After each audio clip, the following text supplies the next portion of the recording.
let's talk about winners and losers. Let's talk NBA draft combine winners and losers. Okay. The first one has to be Jalen Williams.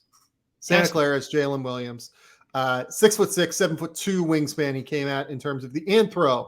I believe he was top 5 in the vertical test. I believe he was, very high up in most of the athletic testing.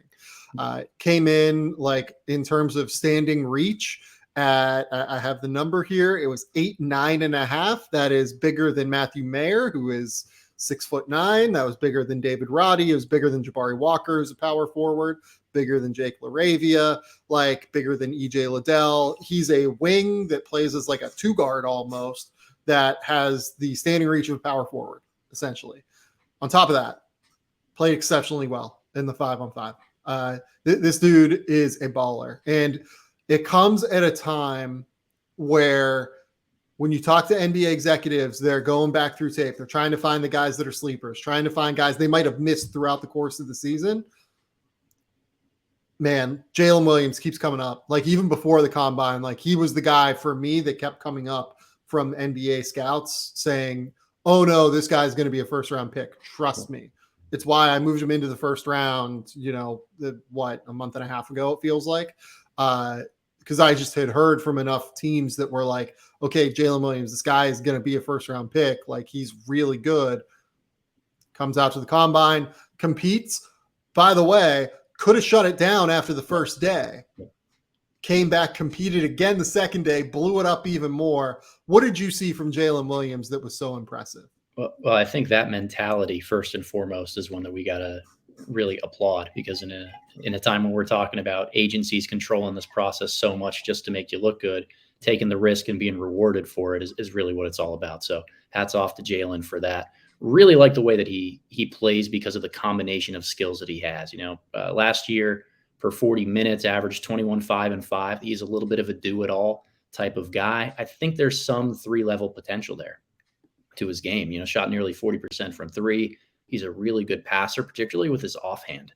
That's something that really caught my eye and diving into the film on him. Like his left hand passes, both lobs to the rim and just kickouts out of the pick and roll.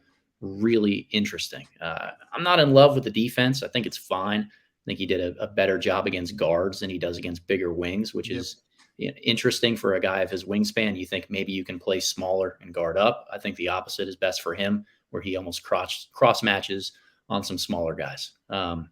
Helped himself a ton this week. The timeline and the process of how the week unfolds really just saw his momentum continue to get better.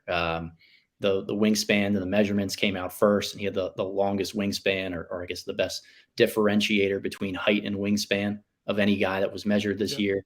And then Rafael Barlow, I know a friend of ours who was there covering the combine, tweeted something about him being a potential lottery pick, which maybe a little too rich for me right now, but certainly understand the intrigue and the upside.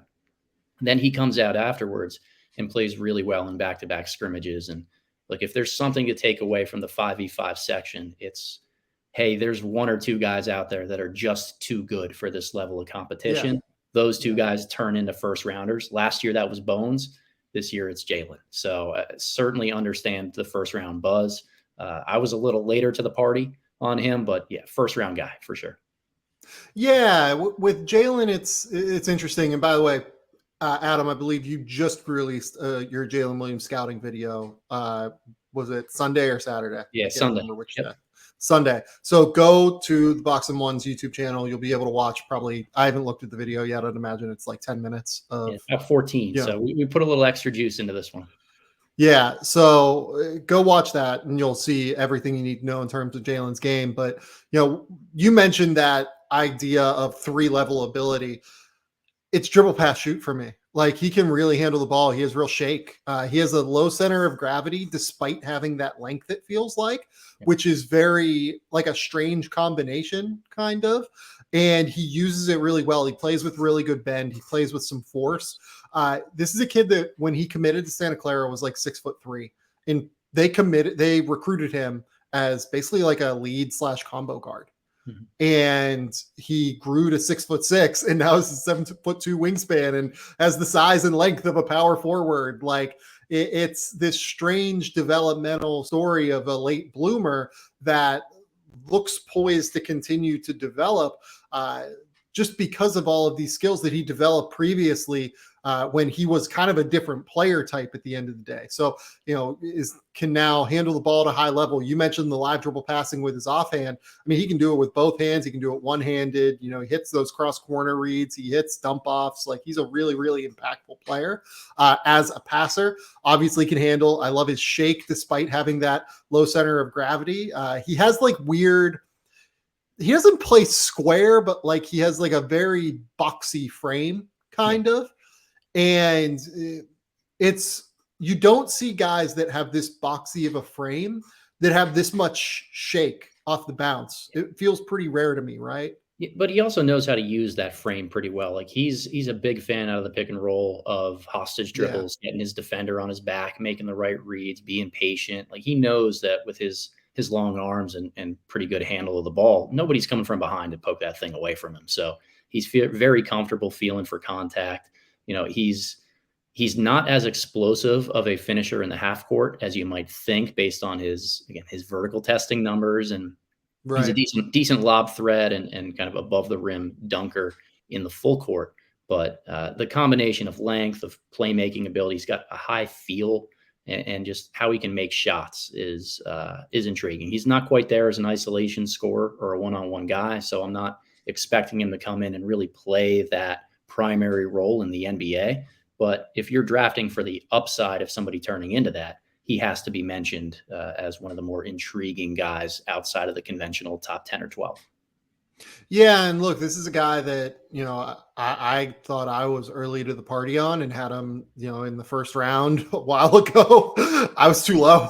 I mean, like, that's what it comes down to. Like, it's just hard to find guys that are this big, this long, that have this kind of dribble pass shoot ability.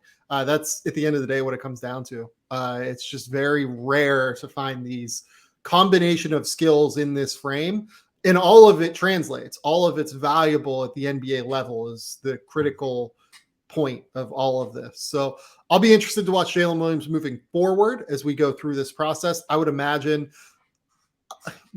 I thought more top 20 than lottery, but, not impossible that he could get that high, I guess. Maybe we'll see.